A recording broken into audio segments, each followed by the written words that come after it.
स्वाति, रीना, जल्दी करो, देर हो रही है।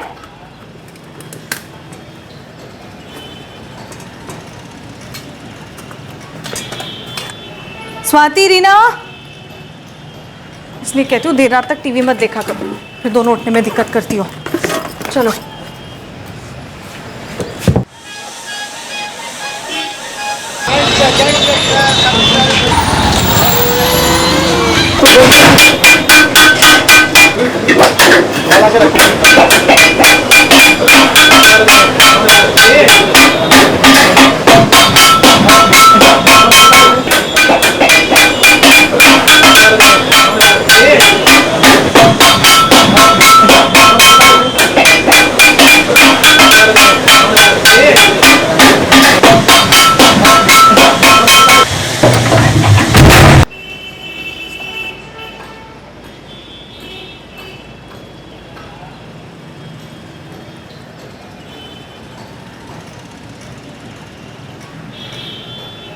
रीना, मैं सब्जी लेने जा रही हूँ और तुम ये क्या कर रही हो? अपना होमवर्क खत्म करो। हाँ माँ, बस थोड़ी देर में। मेरे आने तक होमवर्क हो जाना चाहिए। ओके ओके, पहले आप जाओ तो सही।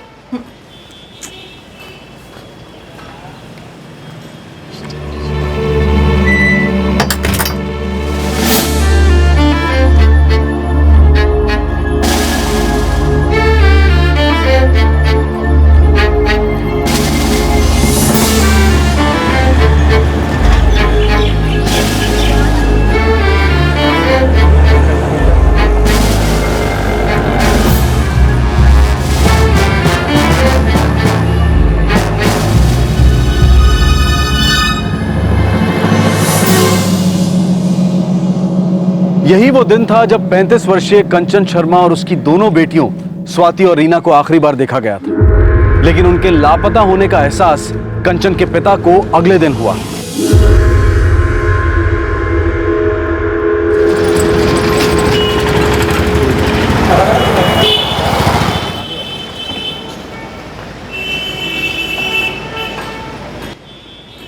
The number you have called is currently switched off.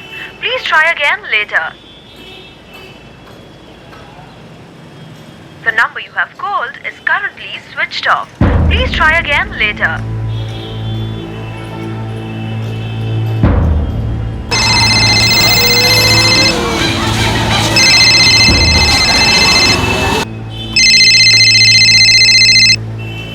जयन, पापा का फोन है। हाँ पापा नमस्ते, कैसे हैं आप? मैं ठीक हूँ, और तुम? मैं बिल्कुल ठीक हूँ, ऑफिस के लिए निकल रहा था। जयंत, तेरी कंचन से बात हुई क्या? हाँ पिछले हफ्ते हुई थी। क्या बात है? उसका फोन स्विच ऑफ आ रहा है। परसों से उससे बात नहीं हुई, फोन क्यों बंद है समझ नहीं आ रहा। पापा कुछ देर बाद ट्राई करना, हो सकता है दीदी बिजी हो सकता है स्वाति और रीना के स्कूल के पीटीएम में गई होगी, इसलिए फोन बंद रखा होगा। ठीक है। The number you have called is currently switched क्या हुआ?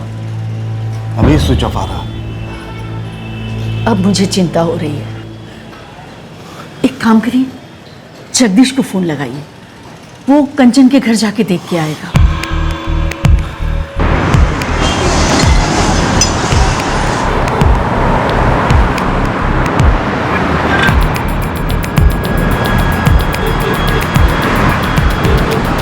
दादा, ये आगे से लेफ्ट ही है।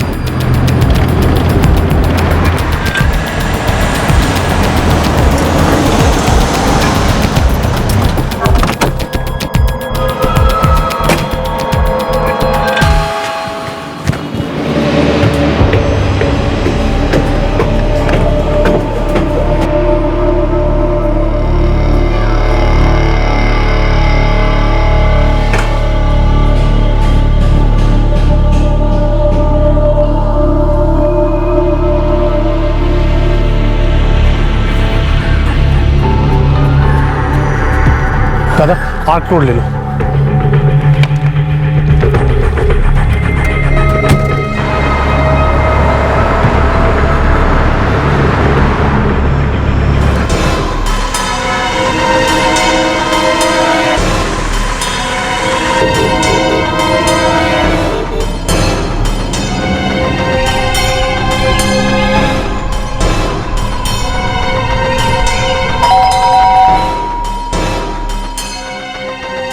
कंचन तो यहाँ नहीं आया, ना उसका फोन ही आया।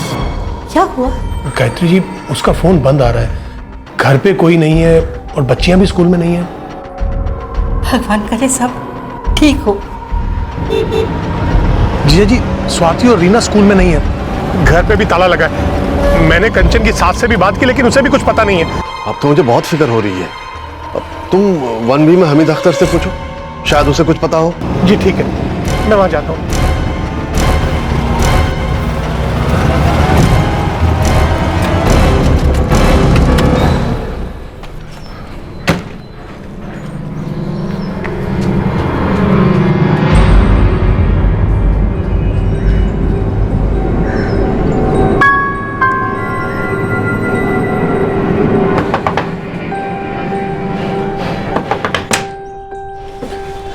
जी हामिद भाई घर पे हैं? जी, वो तो घर पे नहीं है। आप? कंचन शर्मा जो आपके ऊपर रहती है, मैं कंचन का मामा हूँ। ओह अच्छा, आइए ना। जी नहीं, वो दरअसल कंचन घर पे है नहीं, उसका फोन भी बंद आ रहा है और बच्चे भी स्कूल में नहीं है। आपको कुछ अंदाजा है वो सब लोग कहाँ गए होंगे? नहीं, मुझे तो नहीं पता। हाँ, लेकिन कल से कंचन को देखा नहीं है और ना ही बच्चियों को बाहर खेलते हुए देखा है। ये तो बड़ा अजीब है, ऐसा तो होना नहीं चाहिए। जी अजी, मैं हमीद अख्तर की बीवी से मिला, उसने कल से ना कंचन को देखा ना रीना स्वाति को, तीनों में से किसी को नहीं देखा। कंचन कभी अपना फोन बंद नहीं रखती है। मुझे उसकी बहुत चिंता हो रही है। The number you have called is currently switched off. मुझे बहुत टेंशन हो रही है। कंचन वैसे बिना बताए कभी कहीं नहीं जाती है।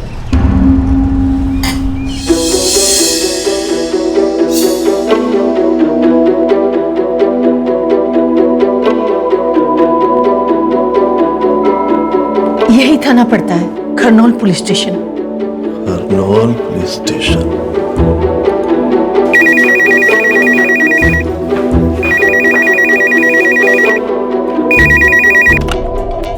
PSI Atanu Chatterjee, Kharnaul police station. जी मैं रामेश्वर राठौर बोल रहा हूँ, बरोहाबाद उत्तर प्रदेश से।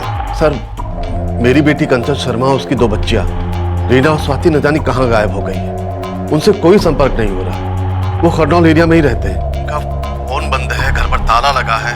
आपको मिसिंग कंप्लेंट करानी है क्या? पता नहीं, लेकिन ऐसा कभी नहीं हुआ। अच्छा ठीक है, हम कुछ करेंगे, लेकिन उसके लिए आपको यहाँ आकर के शिकायत दर्ज करवानी होगी। बाकी फोन पे तो ये सब नहीं हो सकता ना।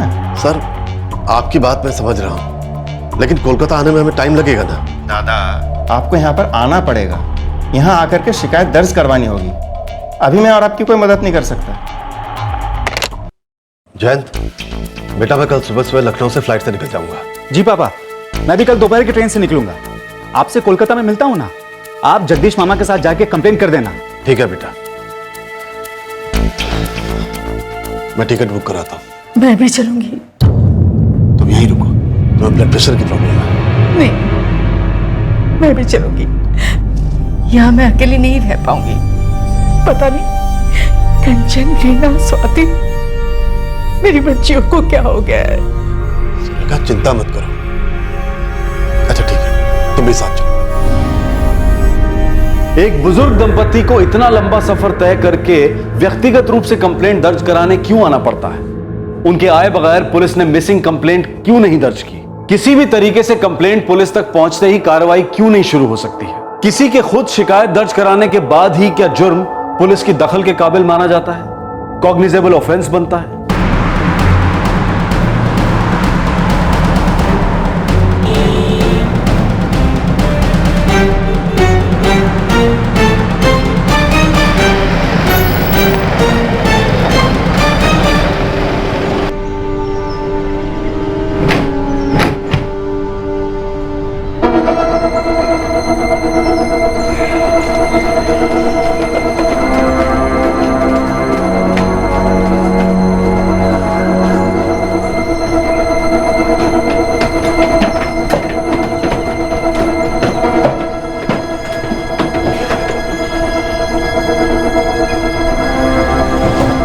ताला तोड़ना पड़ेगा।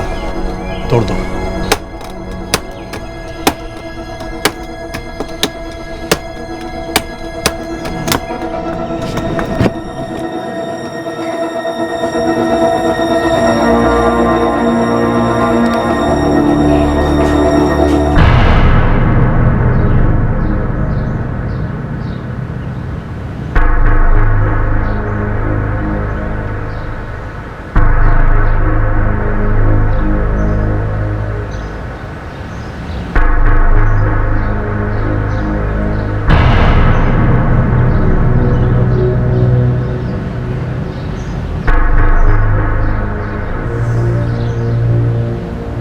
करो। जी सर।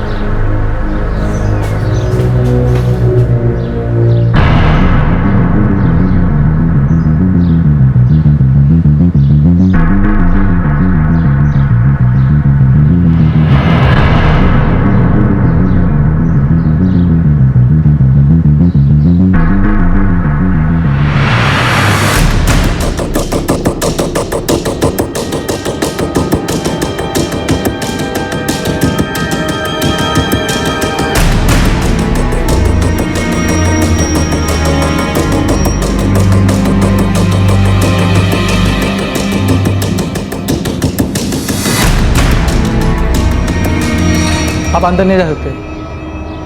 क्या मिला आपको? अभी तक कुछ नहीं, आप अंदर नहीं जा सकते। सर, एक कार्ड भी मिला है। फोरेंसिक टीम को बुला लो। जी सर।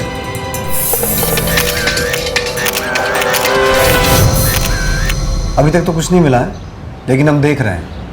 सर, मैंने देखा था आपका ऑफिसर आपसे कुछ कह रहा था। रामेश्वर जी, हमें अपना काम करने दीजिए। आखिर आपको बेडरूम से मिला क्या है? अरे कितनी बार एक ही बात बताओ, अभी तक कुछ नहीं मिला है। फोरेंसिक एक्सपर्ट फोटो ले रहे हैं, आप बाहर ही रहिए, नहीं तो कोई एविडेंस मिट सकता है। सर, हमीद अख्तर यहाँ नहीं है और मुझे लगता है कि इसमें जरूर उसका कुछ हाथ है। आप उससे पूछताछ कीजिए ना। अगर आपको पहले से सब कुछ पता है तो आप भी कर लीजिए तहकीकात, पुलिस की क्या जरूरत है।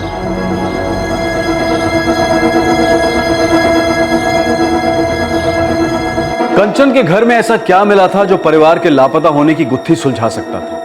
क्या उस अहम कड़ी को नजरअंदाज किया जा रहा था, या फिर उनके गायब होने के पीछे कोई और ही राज था जो अगले कुछ घंटों में जाहिर होने वाला था? बेटा, ये मुझे कुछ पता ही नहीं रही। पापा, मैं कल दोपहर तक पहुंच जाऊंगा। मुझे कंचन, रीना, स्वाति की बहुत फिक्र हो रही है। हाँ पापा, मैं समझ रहा हूँ, लेकिन आप अपने आप को संभालिए। आपको माँ को भी संभालना है ना, बहुत परेशान हो रही है। तो जल्दी आ जा बस। हाँ पापा।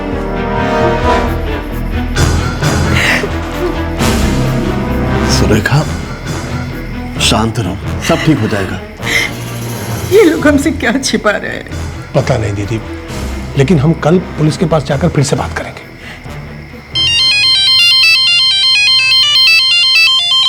सुरेखा, कंचन का फोन। हाँ कंचन बेटा, कहाँ हो तुम? नहीं सर, मैं राजू बोल रहा हूँ। राजू? सर जी, कंचन और बच्चे इधर पुणे में।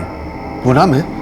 वहाँ कैसे चले गए? वो इधर कंचन जी की किसी दोस्त की शादी में आए हुए हैं। राजू, मुझे कंचन से बात करनी। वो भी रिसेप्शन में है सर। आपको बताना भूल गई थी, इसलिए मुझे फ़ोन करने के लिए बोला। कंचन जी और दोनों बच्चे बिल्कुल ठीक हैं। हेलो हेलो हेलो, क्या हुआ? फोन कट गया। दोबारा कीजिए जी। The number you have called is currently switched off. Switch off बता रहा।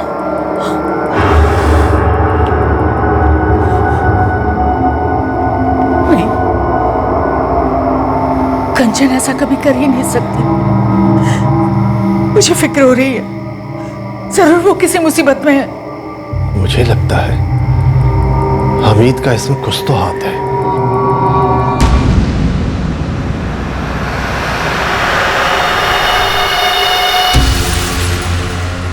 जल्दी ठीक हो जाएगा। मैं दवाई लिख के देता हूँ, आप ले लेना।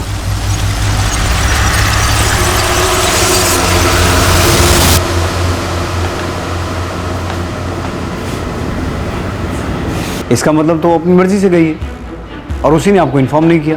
नहीं सर, ऐसा नहीं हो सकता। कंचन कभी अपना फोन बंद नहीं रखती है। वो विधवा है, 2 बच्चों की माँ है। हर दूसरे तीसरे दिन मेरी उससे फोन पे बात होती थी। वो बिना बताए कहीं नहीं जाती है। वो तो पिरोहाबाद भी 2.5 साल से हमसे मिलने नहीं आई। हम ही उससे मिलने आते थे, क्योंकि कंचन कभी भी अपनी बच्चों का स्कूल मिस नहीं करना चाहती। और ये राजू जिसने फोन किया, वो 3 साल पहले कोलकाता छोड़कर भोपाल चला गया। फिर वो क्यों फोन करने लगा? देखिए सर, जरूर कोई गड़बड़ है। कंचन और उसकी बच्चियों की जान खतरे में है। ये राजू कौन है? एक टैक्सी ड्राइवर। वो कंचन की सास को अस्पताल लाता ले जाता था जब उन्हें किडनी डायलिसिस के लिए ले जाना होता था।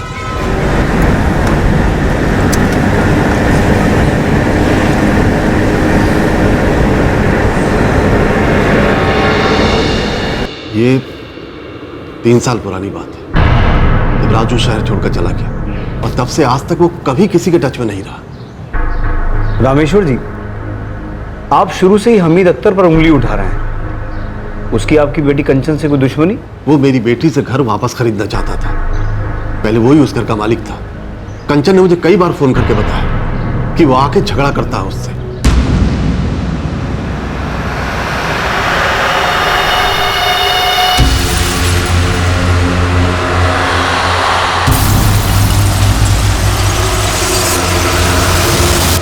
सारे पड़ोसियों को पता है।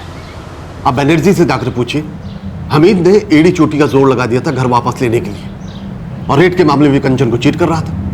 कंचन उसे घर वापस नहीं बेचना चाहती थी। सर, कंचन के हस्बैंड की एक एक्सीडेंट में मौत हो गई थी। उसके बाद वो अपनी बच्चियों के स्कूल के पास ही घर खरीदना चाहती थी। उससे पहले तो वो अपनी सास के घर में ही रह रही थी सर। और इस घर के बारे में राजू ने ही उसे बताया था। घर कहाँ है? खानोन एरिया में, स्वाति और रीना के स्कूल के एकदम पास है। और मैं हमीद अख्तर को अच्छे से जानता हूँ, घर के जो मालिक है। अच्छा, तो फिर मीटिंग करा दो, मैं पापा को बुला लेती हूँ। ठीक है। 2A फर्स्ट फ्लोर पे।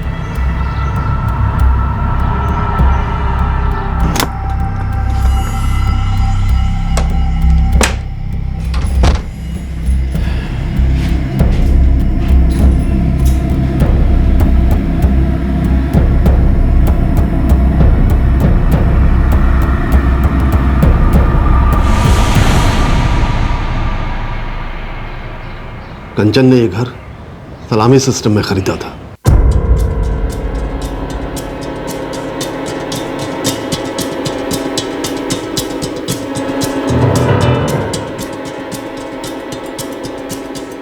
देखिए, सलामी सिस्टम मुझे मंजूर है। आप एक काम कीजिए, आप 18 लाख रुपए मुझे दे दीजिए और 2 साल तक हर महीने 1500 रुपए किराया देते रहिएगा। ठीक है, हमें मंजूर है। लेकिन एक बात मैं क्लियर कर देना चाहता हूँ, 2 साल के बाद अगर आप ये घर बेचना चाहें तो इसे खरीदने का पहला मौका आप मुझे देंगे। अगले हफ्ते रजिस्ट्रेशन कर देंगे।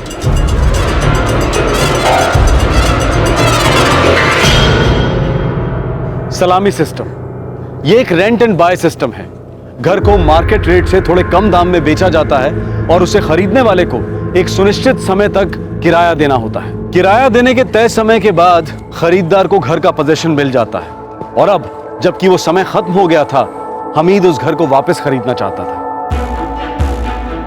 कंचन रेंट टाइम से देती रही। वो फिक्स टाइम भी साल भर पहले खत्म हो गया, लेकिन पिछले 6 महीने से हमीद वो घर वापस जा रहा था। वो कंचन पे दबाव बना रहा था और ऊपर से पैसा भी मार्केट रेट से बहुत कम दे रहा था। 30 लाख रुपए तो बहुत कम है हमीद भाई, मार्केट रेट तो इससे कहीं ज्यादा है। देखिए कंचन जी, हमारी बातचीत पहले भी हो चुकी है और फिर मैं आपको एडवांस भी दे चुका हूँ। अब आप अपनी जबान से मुकर रही हैं। हमीद भाई, आप मुझे चीट कर रहे हो। मैंने मार्केट रेट पता किया है। अभी मुझे इस घर के कम से कम 40 लाख रुपए मिलेंगे। आपने मुझे पहले भी चीट किया है। जब आपने ये घर मुझे 18 लाख और 2 साल की रेंट पर दिया था, तब इसकी कीमत 15 लाख रुपए थी। आपकी हिम्मत कैसे हुई मुझे चीट बुलाने की? अरे चीटिंग ही तो कर रहे हैं आप मेरे साथ। मुझे आपका एडवांस नहीं चाहिए, मैं आपको आपका एडवांस वापस कर दूंगी। मुझे कोई और खरीदार मिल जाएगा।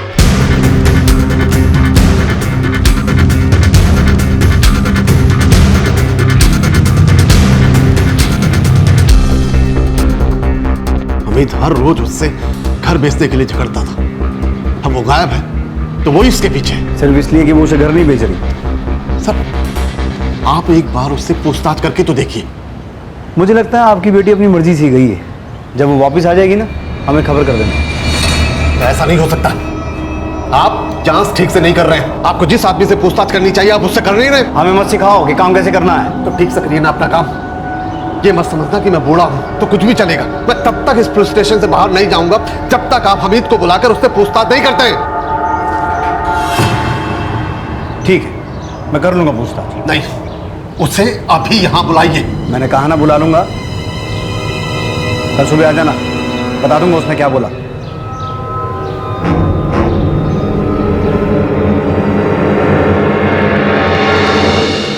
क्या हुआ?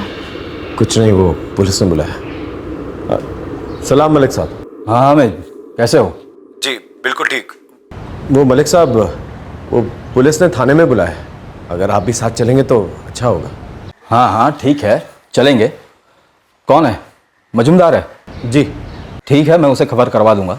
हम कल चलते हैं।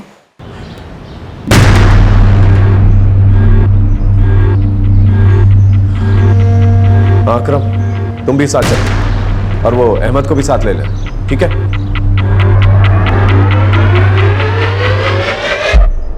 अपनी सेहत का ख्याल रखो माँ। हम कंचन, रीना, स्वाति तीनों को जल्दी ढूंढ लेंगे। लगातार पुलिस के टच में हैं हम लोग। लेकिन पुलिस भी तो कुछ नहीं कर रही।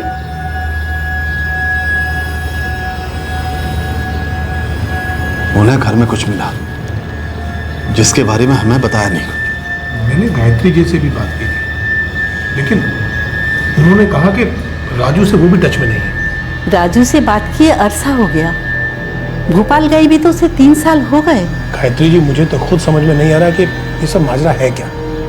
बेचारी कंचन दोनों बच्चियों के साथ जिंदगी से जूझ रही थी।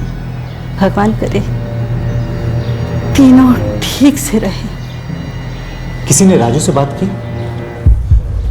नहीं। आप लोग मुझे इसका नंबर दीजिए, मैं बात करूँ।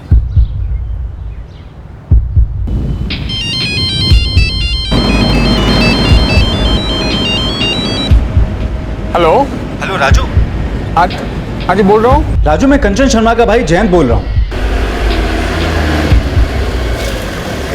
हाँ हाँ साहब, बोलिए साहब। राजू, कल रात तुमने पापा को फोन किया था कि कंचन पूना में है? मैंने फ़ोन किया था। क्या बात करें साहब, कंचन मैडम से बात के 3 साल हो गए होंगे, तो मैं तो भोपाल में हूँ। कंचन मैडम के साथ पूना क्यों जाऊँगा मैं? इसका मतलब कल रात तुमने कंचन के फ़ोन से कॉल नहीं किया था? साहब बताया ना मैंने, मैं भोपाल में हूँ, और कंचन मैडम के फ़ोन से कैसे कॉल करूँगा और क्यों करूँगा?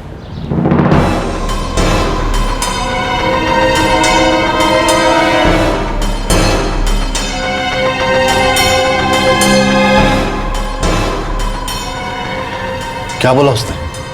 पापा वो तो कह रहा है कि उसने फ़ोन नहीं किया।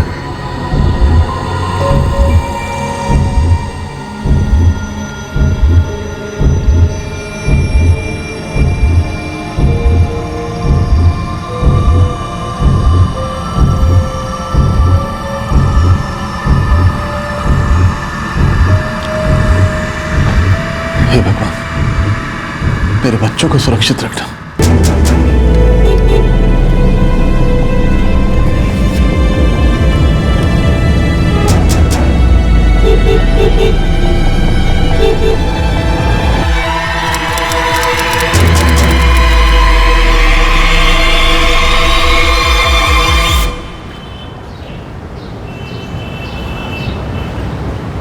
सलाम रामेश्वर जी। ये क्या रामेश्वर जी, आप अपनी बेटी के गायब होने का इल्ज़ाम मुझ पे लगा रहे, जबकि 15 लाख रुपए का एडवांस वो मुझसे ले चुकी है, अब तक वापस नहीं किया है। मेरी बेटी, उसकी बच्चियां कहाँ हैं? देखिए रामेश्वर जी, अपनी बेटी की करतूतों का इल्ज़ाम आप मुझ पे लगा रहे हैं, ठीक बात नहीं है।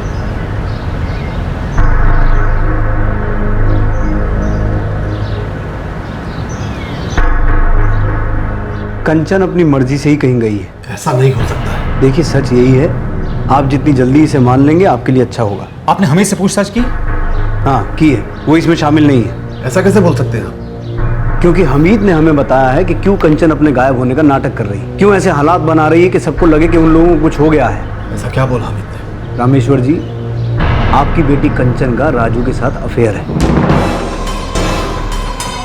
और लोगों ने कई बार उन दोनों को एक साथ देखा है। मजूमदार, मैं अमित को अच्छे से जानता हूँ।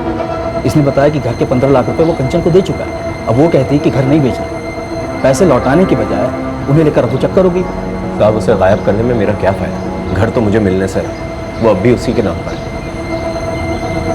असल बात तो यह है साहब कि उसका राजू के साथ चक्कर चल रहा था, भाग गई उसके साथ। साहब, 27 फरवरी को मैं दुकान पे था, मैंने उसे और बच्चों को राजू के साथ जाते देखा।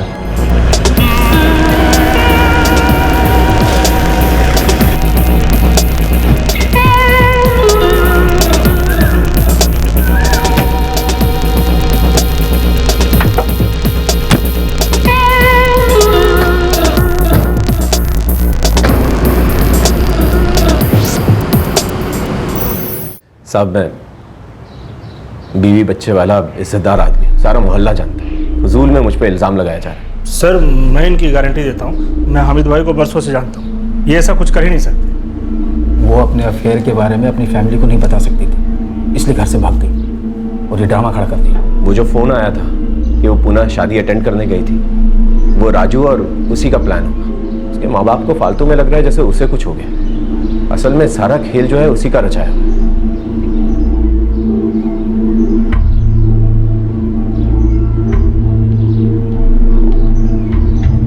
देखिए यही सच है। नहीं, ये नहीं हो सकता। मेरी बहन ऐसा कुछ नहीं कर सकती। देखो घर वालों को तो हमेशा ऐसा ही लगता है ना। ऐसा नहीं है सर। 4 साल पहले जब हमारे जीजा जी की मौत हो गई, उसके बाद हमने कंचन को कई बार दूसरी शादी के लिए कहा, लेकिन उसने हर बार मना किया। फिर वो ऐसा क्यों करेगी? देखिए, उसने दोबारा शादी सिर्फ इसलिए नहीं की क्योंकि उसे बच्चों की फिक्र थी। उसे हमारे घर वालों ने कभी शादी के लिए रोका नहीं, तो फिर वो किसी के साथ भागेगी क्यों? सर ये हमीद सबको गुमराह कर रहा है। सारी कहानी उसी की बनाई हुई है। मुझे तो ऐसा लगता है कि आप लोग गुमराह कर रहे हैं। अरे आपकी बेटी भाग गई है और आप लोग इस बात को मानने के लिए तैयार नहीं है। मेरी नातिन और मेरी बेटी गायब है और आप उस पर कीचड़ उछाल रहे हैं। आपको उसके घर से ऐसा कुछ मिला जिसे आप हमसे छुपा रहे हैं। मिले हुए आप सब हमीद की तरफदारी कर रहे हैं और मेरी बेटी पे झूठे इल्जाम लगा रहे हैं। आप जबान संभाल कर रखो। तुम्हारी बेटी भाग गई है, सीधा सीधा प्यार मोहब्बत का मामला है।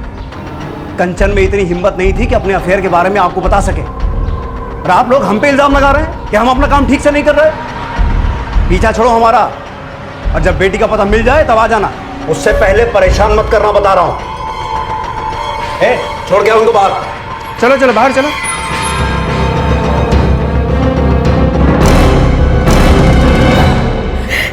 मेरी बच्ची।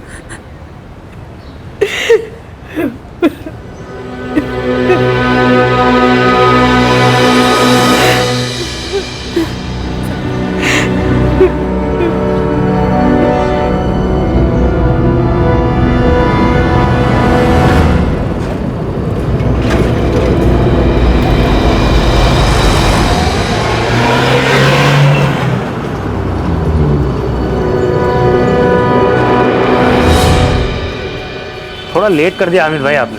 गुफरान, तुझे दुकान चाहिए तो बोल, अच्छे रेट में दूंगा। अभी तो नहीं, मैंने दूसरी जगह डील फाइनल कर ली है। अच्छा ठीक है, तेरी नजर में अगर कोई है तो मुझे बताना, मुझे दुकान बेचनी है। ठीक है भाई, बताता हूँ।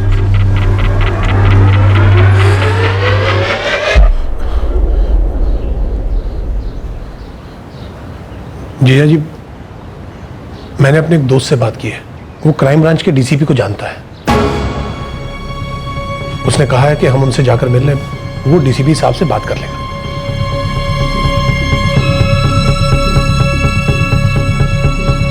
मुझे उम्मीद है कि वो हमारी मदद जरूर करेंगे।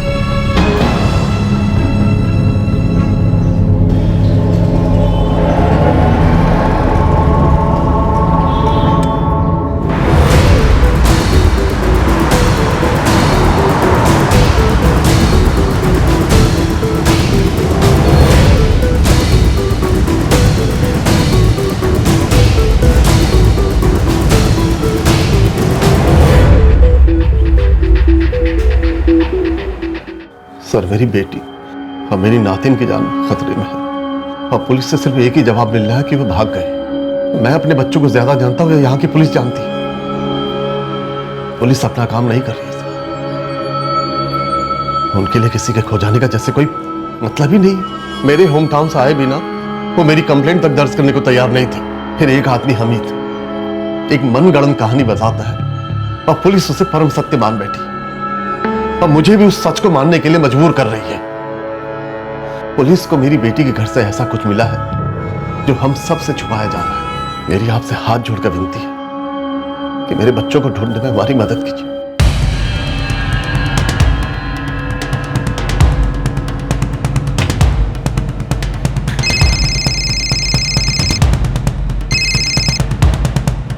Good morning sir. परवेज एक इंपॉर्टेंट केस है।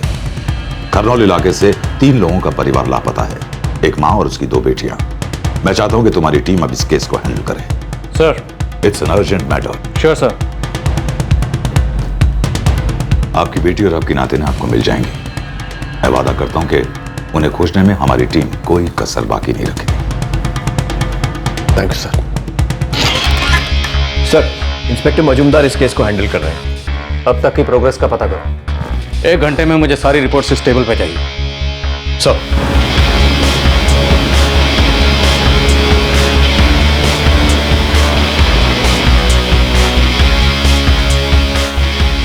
इस केस में जांच करने लायक कुछ है नहीं।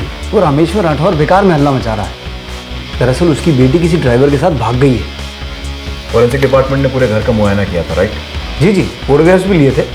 इस फाइल में आपको सबके बयान और केस की सारी डिटेल मिल जाएगी। कंचन शर्मा और उसकी बेटियों को आखिरी बार 26 फरवरी को देखा गया। सर यही वो दिन है जब बच्चे भी आखिरी बार स्कूल गए थे। और आज है 3 मार्च, मतलब माँ और बच्चों को गायब हुए 5 दिन हो चुके हैं। और सर रामेश्वर जी का कहना है कि उनकी बेटी कंचन के साथ उनकी हर दूसरे तीसरे दिन फोन पे बात हुआ करती थी। सर अचानक एक आदमी राजू रामेश्वर जी को फोन करके बताता है कि उनकी बेटी कंचन पुणे आई हुई है किसी शादी को अटेंड करने। सर जी कंचन और बच्चे इधर पुणे में। क्योंकि हो सकता है झूठ, क्योंकि रामेश्वर जी के मुताबिक वो हर दूसरे तीसरे दिन अपनी बेटी के साथ टच में रहते थे फोन पर। तो ऐसे कैसे हो सकता है कि वो बेटी अपने फादर को बिना कुछ बताए कहीं भाग जाएगी? कंचन शर्मा पूना में किसी शादी में शिरकत करने गई है, रामेश्वर जी को इस बात की भी कोई खबर नहीं। सर मैं उसके माँ बाप से मिला हूँ। कंचन 2 साल से कोलकाता के बाहर नहीं गई है, यहाँ तक कि अपने माँ बाप के घर पिरोहाबाद भी नहीं गई है। मेरी बेटी अपने बच्चों की स्टडी को लेकर बहुत सीरियस थी। जब उसके पति का रांची ट्रांसफर हो गया तो वो तब भी उनके साथ नहीं गई। वो बच्चों की पढ़ाई में कोई दिक्कत नहीं चाहती थी। स्कूल टर्म के बीच में वो किसी की शादी में क्यों जाएगी? और अगर गई भी तो स्कूल में खबर करती, हमें खबर करती। सर लगता नहीं है कि उसके पेरेंट्स झूठ बोल रहे हैं। खरनौर पुलिस ने इस केस में बड़ा ही ढीला रवैया अपनाया है, लेकिन हमें डबल स्पीड से काम करना है, क्योंकि माँ और बच्चों को गायब हुए ऑलरेडी 5 दिन गुजर चुके हैं। रामेश्वर जी हमीद अख्तर को सस्पेक्ट मानते हैं। सर फोरेंसिक्स को घर में खून के धब्बे भी मिले। फोटोग्राफ्स। अंशुमन सर, राजू को ट्रैक करो, कंचन के फोन रिकॉर्ड्स निकलवाओ, क्योंकि रामेश्वर जी के मुताबिक उन्हें आखिरी फोन कंचन के फोन से राजू ने किया था। सर विष्णु, हामिद अख्तर पर नजर रखो, उसका कच्चा चिट्ठा निकालो। Sir let's crack the case. और फिर कंचन और उसकी दोनों बच्चियों स्वाति और रीना को ढूंढने की एक ईमानदार कोशिश शुरू हुई। इस बार ऐसे ऐसे एंगल्स को कवर किया गया जिन्हें या तो पहले छोड़ दिया गया था या फिर मिस कर दिया गया। कोशिश कर रहा हूँ अमित भाई, ग्राहक ढूंढ में थोड़ा वक्त तो लगता ही है ना। वैसे वो गुफरंग का क्या हुआ? वो भी अब दुकान खरीदना नहीं चाहता। देख बबलू, टाइम बहुत कम है। मुझे हमीद अख्तर की सारी छोटी से छोटी डिटेल चाहिए, वो भी आज शाम तक। फुल ट्राई मारता हूँ साहब, जितना हो सके खुद निकालूंगा। 4445766676। सिर्फ यही नंबर था कंचन के पास? जी, सालों से। राजू का number 444789878। Anshuman Tagore, crime branch. मुझे शाम तक कंचन शर्मा और राजू गुप्ता दोनों के नंबर्स सारी डिटेल्स चाहिए। ओके सर, शाम तक आपको सारी डिटेल्स मिल जाएंगी।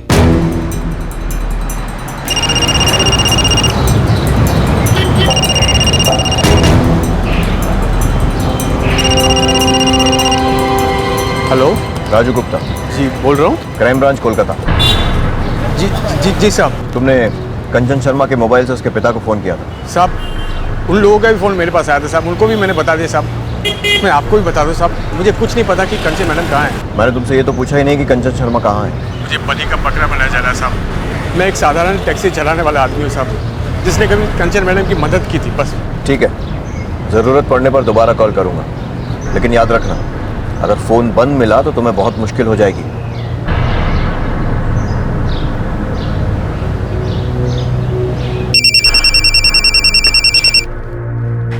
Hello, Hamid Akhtar ji. Parvez Sheikh, crime branch. क्या हुआ साहब?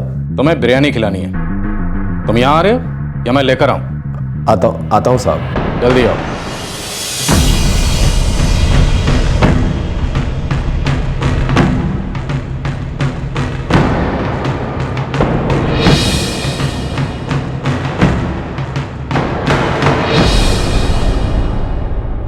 आप हामिद को इतना परेशान क्यों कर रहे हैं साहब? अभी तो हमने एक सवाल भी नहीं पूछा है, अभी से आपको हमीद परेशान लगने लग गया और आप सब आए इसके वकील बन के। तो आप ही बताइए साहब, मैं क्या करूं? एक तो मेरे सारे पैसे डूब गए, ऊपर से सारे लोग मुझ पे इल्जाम लगा रहे हैं, वो भी उस औरत के लिए जो किसी और के साथ भागी। साहब 26 फरवरी को मैं किसी की शादी में था। देखिए ये रहा सबूत। अहमद के रिश्तेदार की शादी। अहमद और अकरम दोनों मेरे साथ हैं।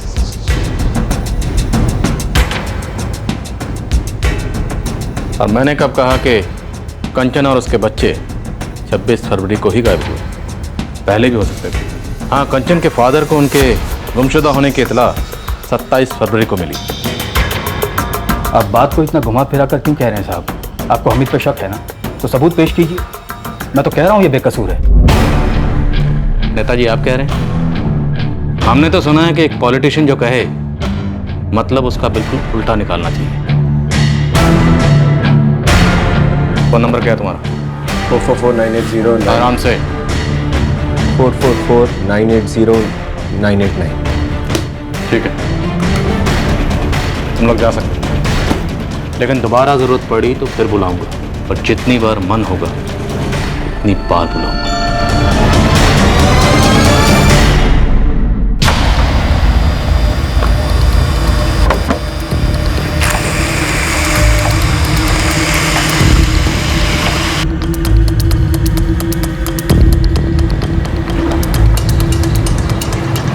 ज़्यादा कुछ नहीं साहब, मगर हामिद का खरनोल एरिया में एक दुकान है।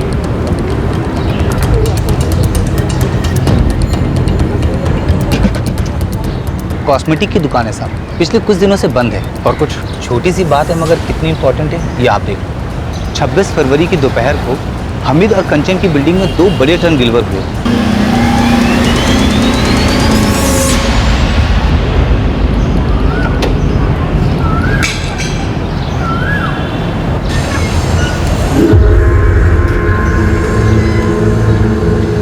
ठीक है, कान खुले रख और जितना हो सके पता कर। ठीक है सर। सर, कंचन शर्मा के फोन की लोकेशन तो कोलकाता ही दिख रही है। इसका मतलब है राजू ने रामेश्वर जी को जो कॉल पूना से की थी, दरअसल वो कॉल पूना से नहीं कोलकाता से ही की गई थी। नहीं सर, राजू की लोकेशन हमेशा भोपाल ही दिख रही है।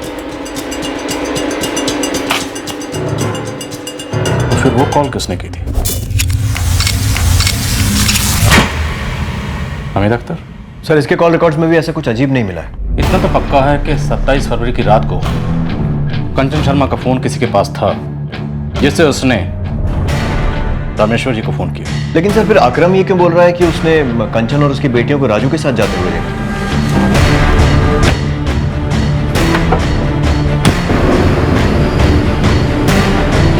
हो सकता है उनका किडनैप किया गया, लेकिन अब तक फिरौती के लिए कोई कॉल नहीं आया है। शायद मामला ठंडा होने का इंतजार किया जा रहा है। सर, जो 2 ट्रंक हमीद और कंचन वाली बिल्डिंग में आए थे, वो हमीद और ग्राउंड फ्लोर वाले बनर्जी के यहाँ तो पक्का डिलीवर नहीं हुआ। जी नहीं, मैंने किसी भी ट्रंक का ऑर्डर नहीं दिया था। आपने किसी ट्रंक को ऊपर जाते हुए देखा था? जी नहीं, हमें तो देखी नहीं बा। जी, हमने तो कोई ट्रंक नहीं खरीदे।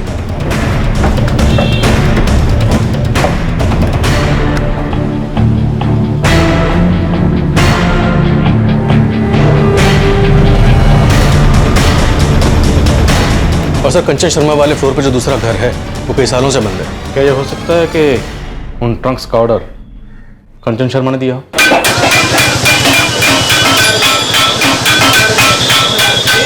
सर, मैंने फॉरेंसिक्स की सारी डिटेल चेक की है, उन्हें घर में कोई भी ट्रंक नहीं मिला है। अकरम को बुलाओ।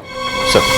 नहीं साहब, कंचन और उसके बच्चों के साथ कोई ट्रंक नहीं थे। मेरी दुकान तो कोठी के सामने ही है, मैं पूरे दिन वहीं रहता हूँ।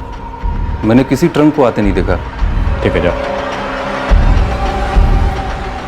सर, पुरानी बस्ती में ट्रंक्स की एक होलसेल मार्केट है। सुबह सबसे पहले इस मार्केट में चेक करो। आई एम श्योर ये अकरम झूठ बोल रहा है।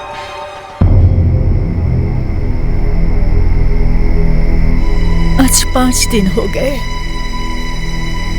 कंचन की कोई खबर नहीं। तुम फिक्र मत करो माँ, वो लोग हमें जल्दी मिल जाएं। मुझे तो हमेशा से उसकी फिक्र रहती थी। वो बेचारी अकेली तो छोटे छोटे बच्चियों के साथ हमसे इतनी दूर रह रही थी। वो ठीक तो होगी ना?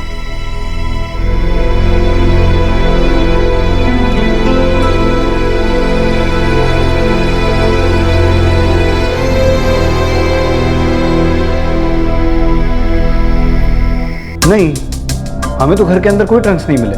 लेकिन ट्रंक्स तो उसी बिल्डिंग में डिलीवर हुए थे, वो भी हमीद और बनर्जी के घर के अलावा कहीं और। विष्णु, मैं बोल रहा हूँ ना, अगर मुझे जरा सा भी कुछ शक करने लायक या कुछ अजीब लगता तो मैं तुरंत कुछ करता। सच यही है कि वो औरत भाग गई है और तुम देख लेना कुछ दिनों बाद खुद ही सामने आ जाएगी।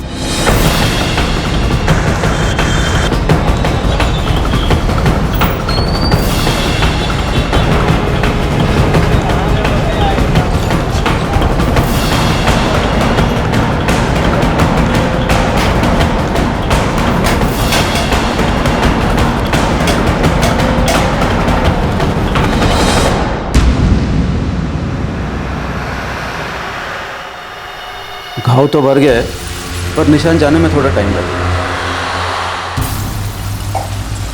हेलो, हाँ मलिक भाई वो बार बार पूछताछ करने के लिए मेरे घर चले आते हैं। तुम टेंशन मत लो, मैं ऊपर बात करके कह दूंगा कि वो लोग तुम्हें परेशान करना बंद कर दें।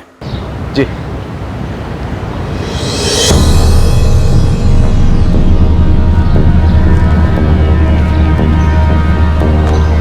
अरे अकरम, उन्होंने अहमद से कुछ पूछा क्या? मालूम नहीं, अहमद ने तो मुझे ऐसा कुछ बताया नहीं, लेकिन उन्हें वो ट्रंक के बारे में मालूम चल गया।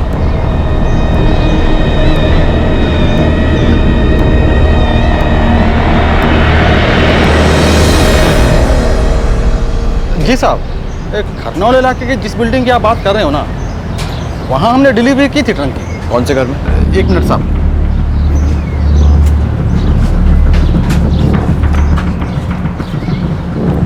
इधर तो सिर्फ बिल्डिंग का नाम लिखा है, घर का नहीं लिखा साहब। ये आदमी था जिसने ऑर्डर दिया था? नहीं साहब, वो कोई यंग लड़का था।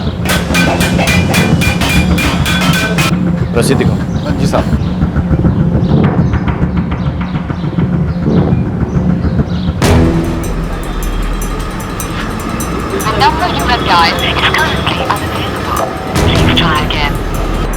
ट्रिपल 4321435। 1 घंटे के अंदर इस नंबर की सारी डिटेल्स मेरी टेबल पर चाहिए। कंचन अपनी बेटियों के साथ जिस घर में रहती थी वहां 2 संदेश पर ट्रंक्स की डिलीवरी हुई थी। कुछ ऐसे फोन नंबर्स थे जो रहस्य के पर्दे में काम कर रहे थे। 5 दिन गुजर चुके थे पर कंचन शर्मा और उसकी बच्चियों का अब भी कुछ अता पता नहीं था। जैसे जैसे दिन गुजरते जा रहे थे उसके साथ साथ उनके गायब होने का राज भी गहराता जा रहा था। गुफरान नाम है साहब उसका। बबलू, ये माजरा क्या है? 2 दिन पहले हामिद ने अपनी दुकान बेचने की बात की थी गुफरान से। गुफरान, तुझे दुकान चाहिए तो बोल, अच्छे रेट में दूंगा। साहब 1 साल पहले जब गुफरान उसकी दुकान खरीदना चाहता था तब हामिद ने बेचने से मना कर दिया, पर अभी अचानक सस्ते में बेचने को राजी हो गया है। इस गुफरान को बोल क्राइम ब्रांच ऑफिस में आके जरा हाजिरी दे।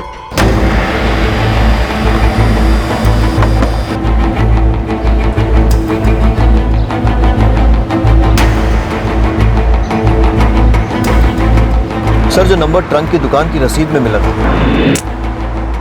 वो बंद आ रहा है, लेकिन उसके कॉल रिकॉर्ड से पता चलता है कि वो नंबर किसी एक दूसरे नंबर के लगातार टच में है। ये नंबर किसी मुदस्सर आजम का है। उसका ठिकाना भी खरनौल एरिया है। उठा लो उसे। सर।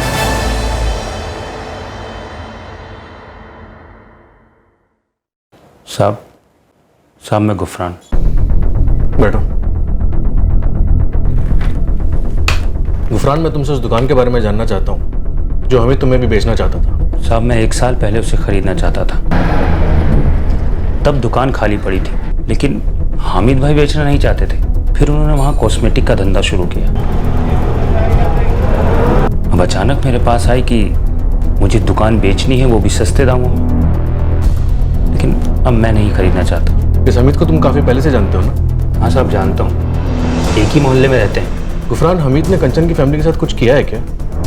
अभी मत कहना तुम्हें इसके बारे में कुछ पता नहीं है। सुना है साहब, सब सुना है, लेकिन मैं जानता कुछ भी नहीं।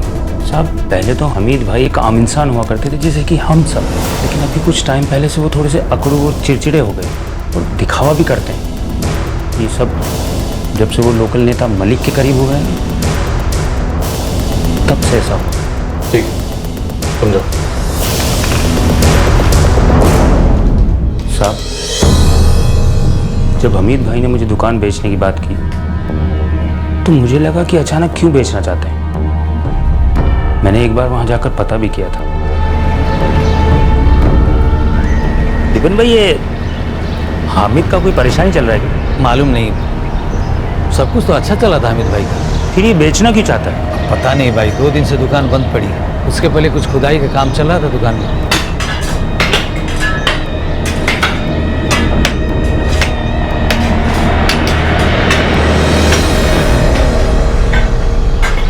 क्या हुआ अमित भाई, कुछ हुआ है क्या? अरे कुछ नहीं दादा, वो लीकेज था, उसे ही ठीक करा रहा। मुझे अजीब लगा था साहब, उनका धंधा भी अच्छा चल रहा था, तो क्यों इतने कम दामों में बेचने की बात कर रहे थे?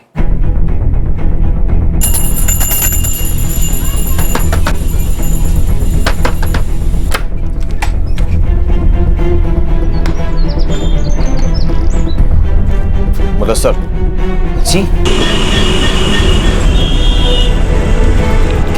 क्या हुआ साहब? कहाँ ले जा रहे हो? ये राशिद कौन है? राशिद कौन साहब? वही जिसने पुरानी बस्ती मार्केट में 26 फरवरी को 2 ट्रंक खरीदे थे। मुझे नहीं मालूम साहब। ठीक है, हिरासत में सब याद आ जाएगा। ये दुकान में खुदाई और 2 ट्रंक, क्या इनका आपस में कोई ताल्लुक हो सकता है? उम्मीद करते हैं सब खैरियत हो। सर, रामेश्वर जी आए हैं। बुलाओ उन्हें। हमारे हाथ कुछ लगा है। एक शख्स है मुदस्सर, शायद वो कुछ जानता हो। सब कुछ सच सच बोल दे, नहीं बोलेगा तो मुश्किल में पड़ेगा। ये मैं सच बोल रहा हूं। बोलता हूँ साहब, सब कुछ सच सच बोलता हूँ। 2 लोग और शामिल हैं, हनीफ शेख और शबीर गनी।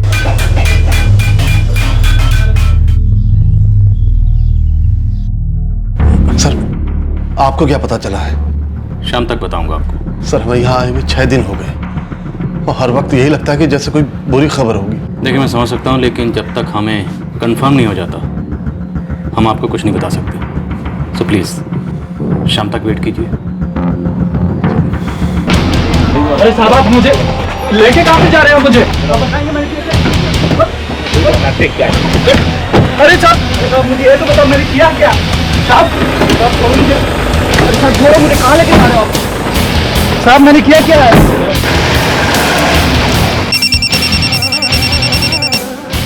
हेलो अमीन, परवेश शेख, क्राइम ब्रांच। अब क्या हुआ साहब?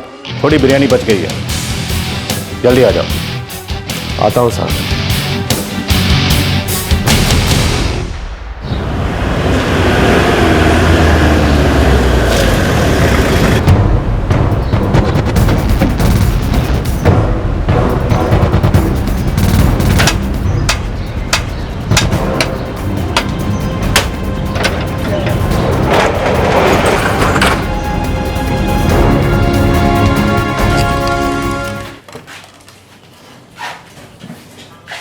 तुम हमेशा अपने साथ ये बारात लेकर क्यों चलते हो? क्यों इसे परेशान कर रहे हैं साहब? बात ऊपर तक ले जानी है क्या? नेताजी, ऊपर नीचे रहने दीजिए। इन तीनों बंदरों को तो मैं अंदर डाल रहा हूँ, लॉकअप में बंद कर रहा हूँ, क्योंकि इनका कच्चा चिट्ठा मेरे सामने खुल चुका है। कहीं आपका भी इसमें इन्वॉल्वमेंट तो नहीं है? लेके जाओ इन्हें। क्या कर साहब मैंने साहब मेरी बात तो सुनो साहब, ये सब मुझे परेशान करने के लिए किया जा रहा है।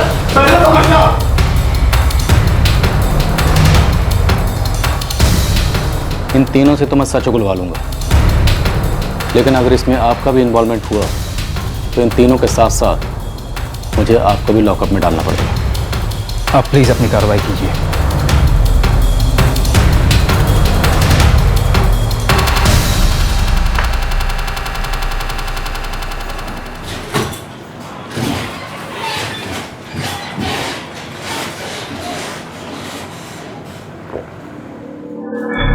इधर है साहब।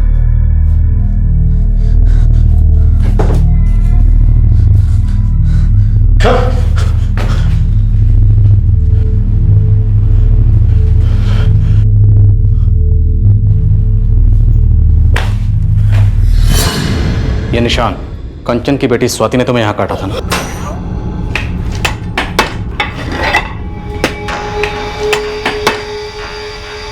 तुम्हारे कजिन मुदस्सर ने हमें सब कुछ बता दिया है, एक एक डिटेल। बोलता हूँ सर, सब कुछ सच सच बोलता हूँ। 25 फरवरी से 26 फरवरी सुबह तक तुम्हारी दुकान में खुदाई चल रही थी। मुझे भी अजीब लगा सर। उसने कहा लीकेज है, उसके बाद ना तो उसने कभी दुकान खोली और ना ही कभी मजदूर दिखाई दिए। रात भर खुदाई चली साहब, 26 की सुबह मजदूरों ने पहली चाय मेरी दुकान से पी।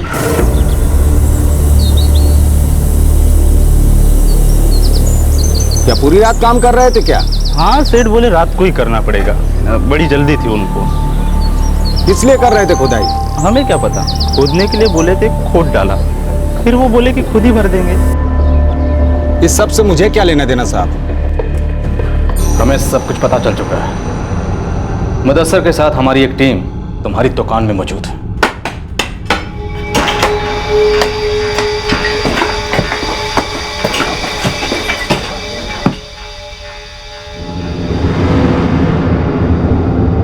कंचन ने मेरे साथ एग्रीमेंट किया था कि वो घर मुझे ही बेचेगी। 2 साल के बाद अगर आप ये घर बेचना चाहें तो इसे खरीदने का पहला मौका आप मुझे देंगे। नहीं, कंचन ने तुम्हारे साथ एग्रीमेंट किया था कि वो जब भी घर बेचेगी उसका सबसे पहला ऑफर तुम्हें देगी, इससे ज्यादा कुछ नहीं। उसने मुझे चीट कहा था। हमीद भाई, आप मुझे चीट कर रहे हो। आपने मुझे पहले भी चीट किया है जब आपने ये घर मुझे 18 लाख और 2 साल की रेंट पर दिया था। मैं उसे एडवांस पैसे भी दे चुका था, वो वापस नहीं लौटा रही थी। उसने वादा किया था कि वो तुम्हें तुम्हारा एडवांस लौटा देगी। मुझे आपका एडवांस नहीं चाहिए, मैं आपको आपका एडवांस वापस कर दूंगी। वो घर मेरा था, फिर भी मुझे हमेशा नीचा दिखाने की कोशिश करती थी। मैं मार्केट रेट से ही उससे घर खरीद रहा था, फिर भी वो हमेशा। नहीं, तुम उसे मार्केट रेट के हिसाब से घर नहीं खरीद रहे थे, तुम उसे धोखा दे रहे थे। मैं उससे थक चुका था। एक घर के लिए तुमने एक औरत, छोटे छोटे मासूम बच्चों का कत्ल कर दिया। क्या लगा था तुम्हें तुम कुछ भी करोगे और एक लोकल पॉलिटिशियन की मदद से इस सब से बच निकलोगे? ये बेरहम था, भयानक था, क्रूर था। और ये सब इसलिए क्योंकि हमीद जिस कीमत पर घर खरीदना चाहता था, कंचन उस कीमत पर बेचने को राजी नहीं थे। इस अपराध में भागीदारी नहीं बल्कि कुछ ऐसे लोग भी शामिल थे जिन्हें पैसा बनाने का यह अच्छा मौका लगा था। 26 फरवरी की सूनी दोपहर में कंचन और उसकी बेटियों को अचानक एक आदमी के हैवानी इरादों का शिकार होना पड़ा। मेरा घर है वो, मेरा। और उसको बेचना चाहती, उसको बेचने नहीं दूंगा। तुम लोग साथ दोगे मेरा? अच्छा पैसा दूंगा, ऐश करना उससे। हाँ?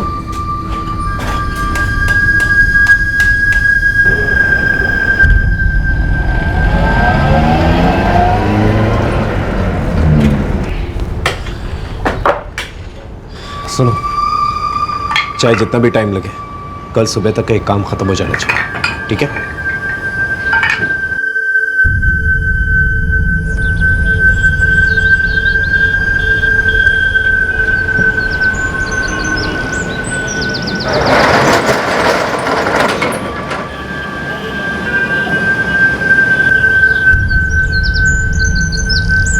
हनीफ, 4 बजे तक ट्रंक लेकर आ जाना, ठीक है? मुदस्सर, शबीर, 1 बजे तक घर पहुंच जाना। दोपहर में हम सब तैयार होंगे। उसी वक्त जो है कंचन जाती है सब्जी लेने के लिए। दोनों लड़कियां अकेली होंगी घर में।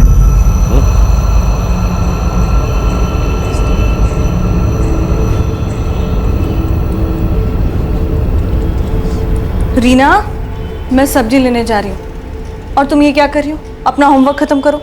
हाँ माँ, बस थोड़ी देर में।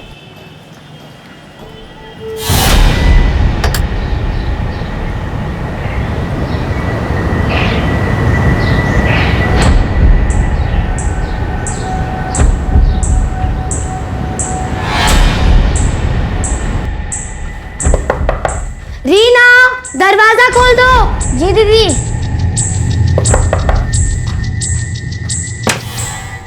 जी अंकल।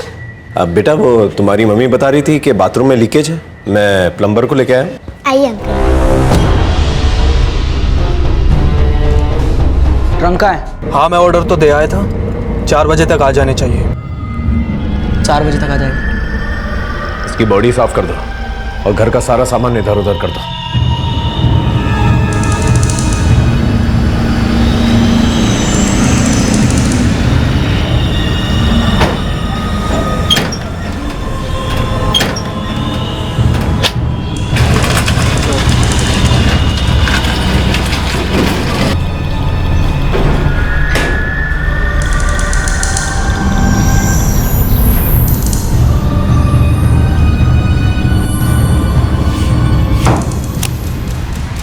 बॉडी कहाँ है? बाथरूम में, चलो। रुको, नीचे कुछ लोग हैं, अभी बाहर नहीं ले जा सकते।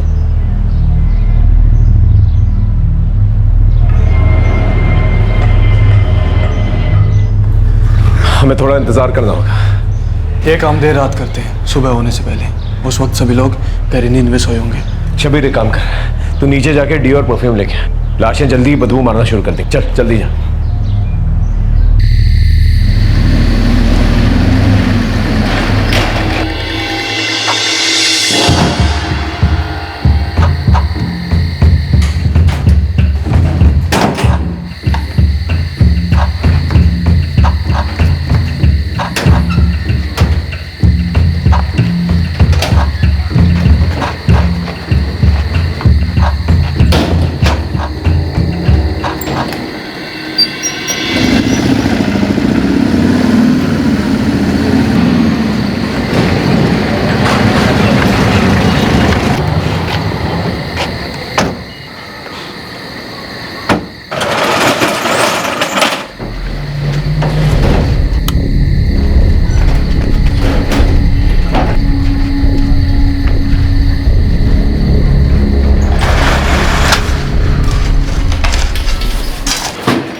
अच्छी तरह से सूख जाने दो, फिर सारा सामान जो है जैसा था वैसे ही रख देंगे, ठीक है?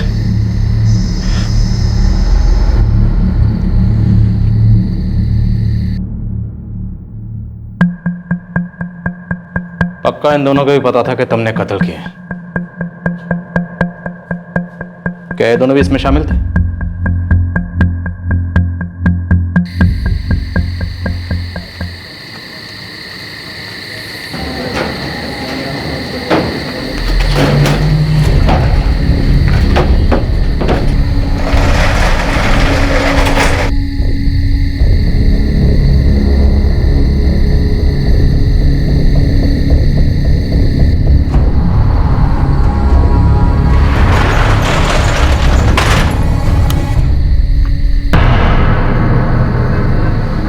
अरे अहमद, तुम यहाँ क्या कर रहे हो? मैं तो काम से घर लौट रहा था। मैंने देखा दुकान के अंदर तुम लोगों ने क्या किया, लेकिन मैं इन लोगों को जानता नहीं था, मुझे फर्क भी नहीं पड़ता, मैं चुप रहूँगा। शुक्रिया भाई, शुक्रिया। लेकिन हामिद भाई, चुप रहने की हिम्मत तो देनी पड़ेगी ना।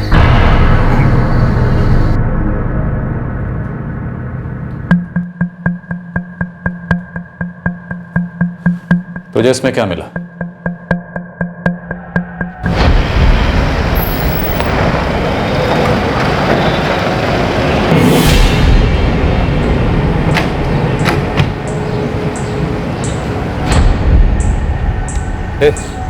क्या हुआ? पता नहीं अकरम भाई, पहला वाले पे कुछ तो हुआ है।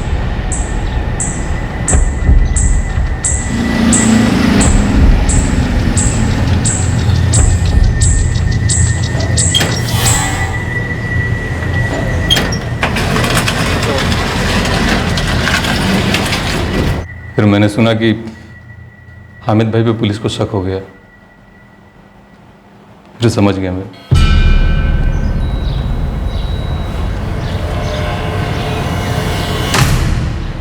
अरे हामिद भाई, जरा इधर तो आइए। हाँ अकरम। हामिद भाई, सब ठीक तो है ना? हाँ सब ठीक है। क्यों? नहीं, वो आज पुलिस आई थी ना, परसों मैंने टेम्पो देखा और आपके दोस्त है ना हनीफ भाई, इनको ऊपर ट्रंक ले जाते हुए देखा था। सुना है तभी से 3 लोग गायब हैं। बस यही सब पूछना था। देख अकरम, तूने कुछ नहीं देखा, समझा ना? हामिद भाई, काला चश्मा लगाने के लिए आप समझ रहे हो ना? 3 कत्ल किए, और 2 लोगों को पैसा खिलाया इस सब पर पर्दा डालने के लिए, और बाद में लोकल पॉलिटिशियन को साथ में लेकर आया। ये नेताजी का इसमें क्या इन्वॉल्वमेंट था?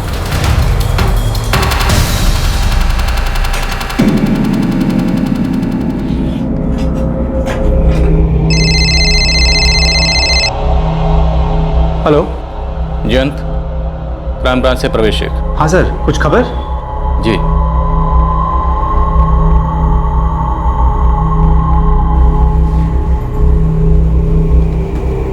जयंत, क्या कहा उन्होंने?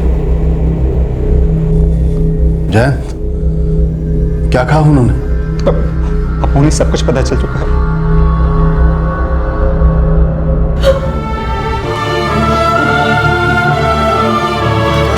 जी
परवेज साहब, मुझे बिल्कुल अंदाजा नहीं था कि इसने 3 मर्डर किए हैं। मुझे तो बस ये था कि इसने कंचन को कुछ एडवांस दिया था और वो लौटा नहीं रही थी।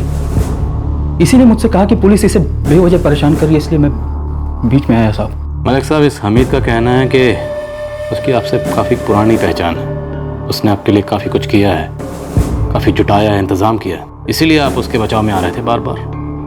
सही है साहब, लेकिन ये हत्यारा, ये मुझे पता नहीं था, माँ कसम साहब।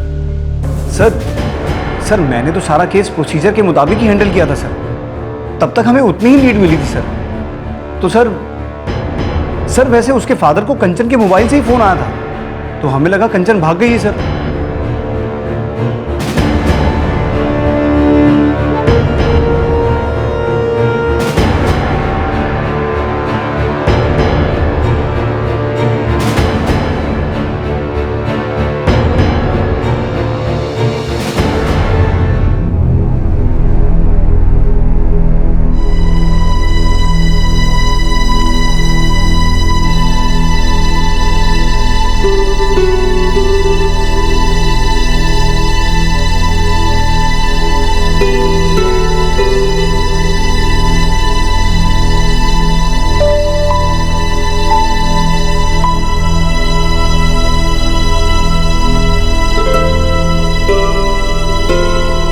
रामेश्वर अब भी इस केस को लगातार फॉलो कर रहे हैं और इस केस के डेवलपमेंट के बारे में पुलिस से संपर्क में हैं। उन्होंने खरनौल पुलिस के एक ऑफिसर के खिलाफ ढीले तरीके से काम करने के लिए और इन्वेस्टिगेशन के दौरान कोऑपरेट ना करने के लिए एक फॉर्मल कंप्लेंट फाइल की है और इस बात का भी जवाब मांगा है कि पूरी तरह से इन्वेस्टिगेशन किए बिना उनकी बेटी पर गलत लांछन क्यों लगाए गए। जिसने इस केस को सॉल्व किया, उस दूसरी पुलिस टीम को पता चला कि हमीद अख्तर का खरनौल पुलिस से काफी करीबी रिश्ता था। वो रेड वगैरह के लिए उन्हें एक्स्ट्रा वाहन मुहैया कराता था और पुलिस अफसरों के ट्रैवल के लिए उनके टिकट्स भी बुक कराता था। लोकल पुलिस ने घर में मिले खून के धब्बों को क्यों नजरअंदाज किया था? क्यों वो अपनी ढीली जांच से सबको गुमराह कर रहे थे? वो क्यों इस केस को एक औरत के अपने प्रेमी के साथ भाग जाने के केस का रूप देकर बंद करने की जल्दी में थे? क्या होता अगर लड़की के पिता ने जी जान लगाकर इस केस को अंजाम तक पहुंचाने की कोशिश नहीं की होती? क्या होता अगर सेकंड पुलिस टीम ने मामले को गंभीरता से नहीं लिया होता? जब राज्य की मशीनरी की किसी किस्म की कोई जवाबदेही ही ना हो तो राज्य की हालत को खस्ता ही कहा जाता है। कितनी दयनीय हालत है कि एक परेशान पिता जब अपनी बेटी की खैरियत के लिए पुलिस स्टेशन में फोन करता है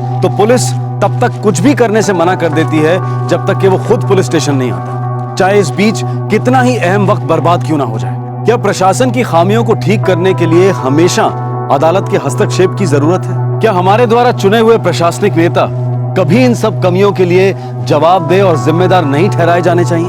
वो 5 आरोपी अभी हिरासत में हैं, उनमें से एक मुदस्सर नाबालिग है। हमीद, हनीफ और शब्बीर को आईपीसी की धारा 302 के तहत हत्या करने के लिए, 201 के तहत सबूत मिटाने के लिए, 120 बी के तहत आपराधिक षड्यंत्र करने के लिए, धारा 34 के तहत एक ही मंशा से कई लोगों द्वारा कार्य करने के लिए और धारा 378 के तहत चोरी करने के लिए बुक किया गया है। अकरम और अहमद को आईपीसी की धारा 203 के तहत जुर्म के संबंध में झूठी जानकारी देने के लिए, धारा 120 बी के तहत आपराधिक षड्यंत्र करने के लिए और धारा 34 के तहत एक ही मंशा से कई लोगों द्वारा कार्य करने के लिए बुक किया गया है। इन्वेस्टिगेशन के दौरान पता चला कि लोकल पॉलिटिशियन मलिक इस अपराध के बारे में कुछ भी नहीं जानता था। अदालत में इस केस की सुनवाई शुरू होना और सिद्ध होना अभी बाकी है। आपसे फिर मुलाकात होगी क्राइम पेट्रोल दस्तक में एक और नए केस के साथ। तब तक अपना ख्याल रखें, सुरक्षित रहें और सबसे जरूरी सतर्क रहकर एक अच्छे नागरिक का फर्ज अदा करें। जय हिंद। इस तरह के और भी एपिसोड देखने के लिए